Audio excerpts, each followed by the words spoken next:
أشهد أن لا إله إلا الله وحده لا شريك له وأشهد أن محمدا عبده ورسوله قال رب اشرح لي صدري ويسر لي أمري واحلل عقدة من لساني يفقهوا قولي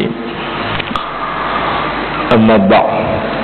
Yang berusaha jawatan kuasa muslimin muslimat yang dirahmati oleh Allah Subhanahu wa taala, banyakkan setinggi-tinggi kesyukuran kepada Allah Subhanahu wa taala dengan limpahan kurniaan hinayah dan hidayahnya dapat kita bersama-sama sekali lagi bertemu dalam kuliah kita pada malam ini, dalam kita membincangkan berkaitan dengan tafsiran ayat-ayat seruan Allah ke atas orang-orang yang beriman, yaitu tafsiran ayat-ayat ya ayyuhallazina amanu, wahai orang-orang yang beriman, yang mana kita sudah masuk pada seruan yang ke-14, yaitu janganlah mengambil orang yang bukan Islam sebagai orang dalam, seperti mana firman Allah, ya ayyuhallazina amanu la tattakhizu bitanatan min dunikum la ya'lunakum khabalan waddu ma 'anittum qad badatil baghdha'u min afwahihim wa ma tukhfi suduruhum akbar qad bayyana lakumul ayat in kuntum ta'qilun. Wahai orang-orang yang beriman, janganlah kamu mengambil orang-orang yang bukan daripada kalangan kamu menjadi orang dalam, yakni yang dipercayai. Mereka tidak akan berhenti-henti berusaha mendatangkan yaitu bencana kepada kamu.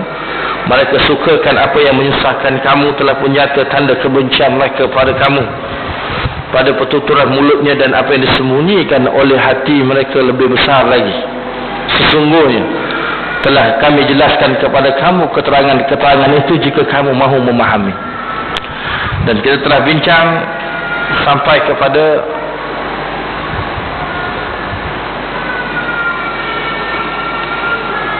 ayat yaitu surah Al-Imran. Allah Ta'ala memberi peringatan lagi kepada umat Islam pada surah Al-Imran, yaitu ayat yang ke-120. Allah menyatakan in tamassaskum hasanatun tasukhum wa in tusibkum sayyi'atun yafrahu biha wa in tasbiru wa tattaqu la yadurrukum kaiduhum syai'a innallaha bima ya'maluna muhit. Kalau kamu beroleh kebaikan, kemakmuran dan kemenangan, maka yang demikian menyakitkan hati mereka. Dan jika kamu ditimpa bencana, mereka bergembira dengannya. Dan kalau kamu sabar dan bertakwa, maka tipu daya mereka tidak akan membahayakan kamu sedikit pun. Sesungguhnya Allah meliputi pengetahuan akan apa yang mereka lakukan. Jika orang muslimin ditimpa kemenangan atau kejayaan dari Allah Subhanahu wa taala, maka mereka akan bersedih hati. Namun jika orang muslim ditimpa musibah, justru mereka bergembira. Inilah sifat-sifat orang-orang ataupun musuh-musuh Islam. Mereka suka melihat kaum muslimin ini ditimpa kesusahan. Mereka tak suka melihat kaum muslimin ini bersenang lenang, apatah lagi mencapai kejayaan, kemajuan dan kemenangan. Walaupun kemajuan yang mereka nakkan orang muslim berjaya dalam kemajuan, itu pun kemajuan yang menghancurkan umat Islam. Itulah yang kita lihat hari ini, kejayaan dan kemajuan yang dibina, yang direka oleh orang muslim, oleh musuh Islam, adalah semata-mata untuk menjahanamkan umat Islam. Kita lihatlah hari ini berapa banyaknya masalah yang berlaku di dalam institusi masyarakat Islam. Kita lihat masyarakat Islam semakin hari semakin runtuh, semakin hari semakin goyah, semakin hari semakin rosak. Kita lihat keadaan hari ini membimbangkan kita, menakutkan kita. Jenayah di kalangan masyarakat Islam, khususnya di kalangan masyarakat Islam kita di Malaysia ini semakin menjadi-jadi, dan semuanya menjadi kejuaraan bagi umat Islam. Khususnya orang Melayu hari ini, yang membakar anak-anak hari ini orang Melayu juga, yang ditangkap, yang didakwa dan sebagainya. ya, yang menjadi penjedaya, perompak, peragut orang Melayu juga. Ini adalah kesan daripada sistem kemajuan yang telah dibina oleh musuh-musuh Islam, terutama Yahudi laknatullah, untuk menghancurkan umat Islam kita pada hari ini. Oleh itu Allah Subhanahu wa taala membimbing umat Islam agar terhindar daripada kejahatan dan tipu daya para musuh dan memelihara mereka daripada dengki dengan bersabar. Nampak? Ya?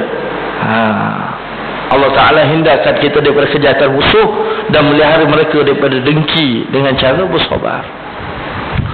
Ini dia didik oleh Allah kepada kita supaya kita bersabar. Nak mencapai kejayaan pun kena bersabarlah, perlahan-perlahan. Biarlah kejayaan itu kita cipta sendiri. Bukannya kita mengambil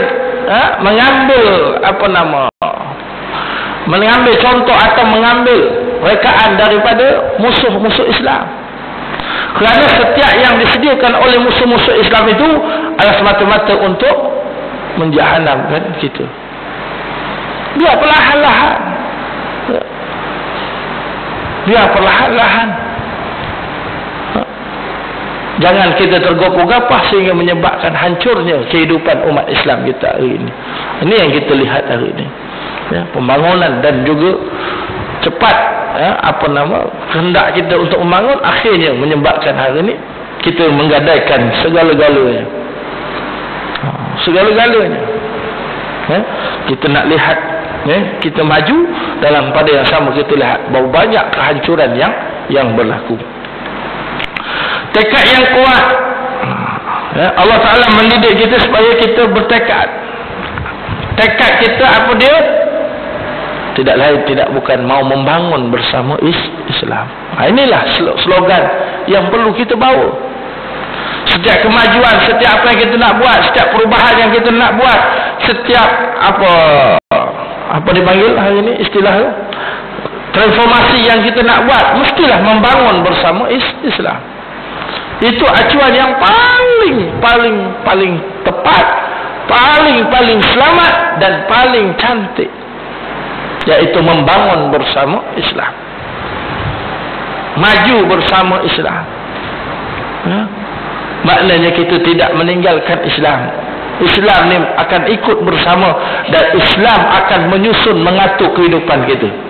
Itu patut tekad yang kita nak laksanakan. Macam tuan-tuan membangunkan keluarga, institusi keluarga dengan corak Islam. Membangunkan anak-anak, membela jati diri anak-anak, mendidik anak-anak, mestilah dengan cara Islam. Kerana ini diajar oleh Nabi SAW dalam pembinaan manusia. Anak-anak ini kata Nabi seperti sekeping kain, sekeping kain putih. Ibu bapa adalah yang mencorakkannya, sama ada nak menjadi Majusi, Nasrani, Yahudi atau Nasrani. Nampak? Awal-awal Nabi dah didik kita dah macam mana nak mencorakkan manusia, mestilah mencorakkannya dengan Islam. Itu sebablah Nabi ajar kita mendidik anak-anak.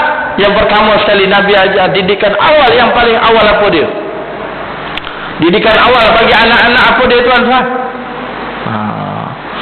Ya, ni yang kita tinggalkan ni. Cara nak didik anak-anak. Dalam khusus kahwin, ya, kalau ada bahagian pendidikan anak, ini jarang sangat masuk. Sebenarnya inilah pendidikan yang paling utama dan paling awal yang dididik, yang diajar oleh Nabi kepada kita, iaitu solat. Itu sebab Nabi kata tak ada amalan lain, ibadah lain yang Nabi suruh buat, yang Nabi suruh kita didik anak awal-awal melainkan solat. Sehingga Nabi menyebut, suruhlah anak kamu bersolat ketika usia 7 tahun. Apabila ia mencapai 10 tahun sekiranya ia tidak bersolat, maka rotanlah ia. Ini didikan yang Nabi ajar. Nampak? Tujuan apa Nabi ajar didikan supaya solat? Supaya dia ada jati diri. Dia ada jati diri dia. Apa jati diri dia? Dan apa kaitannya pula dengan solat? Kaitan dengan solat cukup tepat, tuan-tuan, seperti mana firman Allah Subhanahu wa taala, ya, as-salata tanha 'anil fahsya'i wal munkar. solat itu kata Allah ni, Allah kata je. Allah kata, bukan Imam Bukhari kata, bukan Ibnu Hajar berkata, bukan Syekh Kutub cakap, bukan Profesor Hamka yang menyebut, tetapi Allah yang menyebut dalam Al-Quran. As-salata tanha 'anil fahsya'i wal munkar. Kata Allah Subhanahu wa taala, solat itu dapat mencegah manusia daripada melakukan iaitu fahsya, perkara jahat, kejahatan dan juga kemungkaran. Tapi hari ini kenapa orang buat banyak kejahatan? Orang banyak buat kemungkaran sebab tidak ada jati diri. Apa jati diri dia? Solat tu tadi. Sebab hari ini kita lihat anak-anak dah mula mencabar mak bapak, dah mula menunjukkan sikap kasar, sikap protes. Seminggu lepas isu berlarutan anak gadis hilang. Anak gadis hilang mula dengan dirang, keluar lagi, besok hilang lagi, masuk hari yang keempat tak silap saya buat satu laporan, polis hilang seorang anak gadis umur 14 tahun hilang. Rupa-rupanya bukan hilang, dia ikut Pak Wen lari. Pasal apa? Dah boring duduk dengan mak bapak ni. Nampak? Sampai tahap ini anak kita perlakukan kepada kita. Kenapa jadi begini? Sistem pendidikan untuk anak-anak, terutama sekali bahagian yang menyentuh tentang jati diri mereka, iaitu bab solat, kita abaikan hari ini. Itu sebab besar-besar ni Nabi dah ajar dah, suruh solat. Kerana solat membina jati diri manusia, maknanya membangun bersama Islam.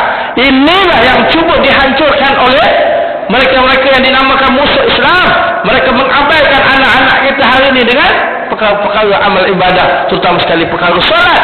Mereka sibuk adakan program-program yang boleh menyebabkan terutama sekali anak remaja kita berpaling tadah daripada nak melakukan kebaikan solat dan sebagainya. Sebab tuan-tuan perhatikan hari ini, itu sebab solat ni jadi pendinding, menjadi jati diri kepada anak-anak. Tahun ni saya ada dapat seorang pelajar berusia 16 tahun. 16 tahun, bapanya minta tolong dengan saya, tolonglah Ustaz terima anak dia. Baca Quran tak reti, biadab jangan dikira dengan bapak dia. Dia ada mak tiri dia pun dia biadab, dingin dengan mak tiri. Dengan atuknya pun dia duduk dengan atuk dia seronok sebab atuk dia tak pernah nak ambil peduli pasal dia, nak jadi apa jadilah. Jadi bapak dia minta sangat, Ustaz bantulah saya Ustaz. Dan saya kata datanglah sekolah, suruh anak datang sekolah, besok bawa anak datang sekolah. Dia pun bawa bulan 1 hari tu, dia pun bawa dia nak datang. Bila dia bawa datang, saya pun interview anak dia. Udah tak nakal mana. Semalam bapak dia cerita dia amat cemas dengan anak dia. Pernah satu ketika dia nak tunjuk kaki kat mak tiri dia. Bila mak tiri dia tegur dia, tunjuk kaki. Tunjuk kaki. Dulu kita dengan anak boleh buat macam ni, macam kakak tu buat. Hari ni anak buat kita macam ni, mak betul tak tuan-tuan? Jadi dia pun masuk, lepas pada sebulan tuan-tuan dia belajar, masuk bulan yang kedua dia balik kampung. Bila balik kampung tuan-tuan, bapak dia hantar 3 hari cuti, hari Ahad bapak dia hantar, bapak dia terus nak jumpa saya sangat-sangat. Ustaz, saya nak jumpa Ustaz. Mak tiri dia pun nak jumpa saya, nak jumpa Ustaz. Masa nak hantar, mak tiri dia menangis. Masa nak jumpa saya kali kedua dia pun menangis juga. Saya kata apa menangis lagi, budak tu dah belajar sebulan lebih dah. Dia kata tak Ustaz, kali ni dia balik pelik sikit. Pelik macam mana pula? Dia tak semacam dulu. Dan mula bercakap pun dalam keadaan yang baik. Bercakap pun dah mula perkataan pun dah mula bermesra dengan mak tiri, dah mula boleh terima dan sebagainya. Apa resepi Ustaz? Dia tanya. Saya kata saya tak ada resepi. Yang saya ada satu resepi je. Nabi ajar awal-awal budak macam ni, Nabi suruh semayang. Resepi kami kat sini semayang 5 waktu sehari semalam dan berjemaah. Itu resepi dia tuan-tuan. Kita jaga, kawal semayang dan 5 waktu. Tanha anil fahsya wal munkar, akan mencegah diri dia daripada melakukan kejahatan dan kemungkaran. Tu je. Tapi selama ni kita tak jaga, semayang dia pun kita tak jaga, semayang kita pun kita tak jaga. Macam mana Allah nak? Macam mana nak dapat jati diri yang baik? Nah, itu dia tuan-tuan. Nah, itu sebab nak membangun bersama Islam. Saya sebut ni. Nak saya sebut hari ni, kemajuan kita mesti kita membangun bersama Islam. Jangan tuan-tuan kata ni slogan Kota Baru lah, kan? Sepatutnya slogan bukan Kota Baru, slogan kita semua, membangun bersama Islam. Setiap pembangunan yang kita nak buat, setiap apa program yang kita nak buat, nak membangun, apatah lagi nak membangunkan manusia, membangunkan institusi manusia, mestilah bersama dengan Islam. Tengok camp motivasi. Ada? Kat luar tu ada iklan camp motivasi MPSG. Sebelah pula dengan futsal. Ada? Dah bubur madu, bagi pula racun. Lelaki udahlah futsal ni, perempuan tak payahlah.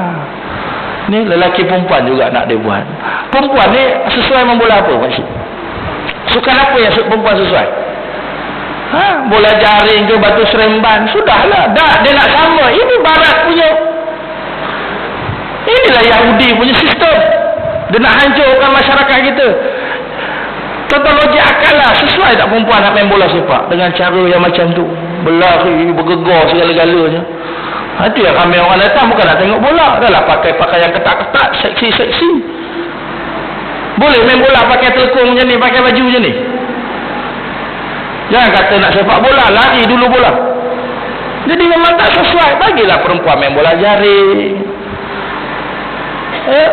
Ini futsal lelaki dan perempuan. La ilaha illallah. Ini sistem Yahudi yang dibuat oleh Yahudi, yang dibuat oleh musuh-musuh Islam. Kita ambil juga, kita ciplak juga, kita ikut juga. Tak, bukan saya nak melarang, bersukan dia bersukan, tapi biar bersesuaian. Wanita ni dengan suka yang sesuai untuk dia. Lelaki ni sesuai lah futsal tu, tak apalah untuk lelaki. Sebab saya pun main futsal, tuan-tuan. Ini masalah kita. Bila kita nak buat sesuatu, kita tak nak bersertakan Islam punya pandangan. Kita main kepala otak kita. Tapi bila nak bina orang, barulah nak ikut Islam, ikut itu, ikut ini. Kita ambil Islam ni separuh-separuh.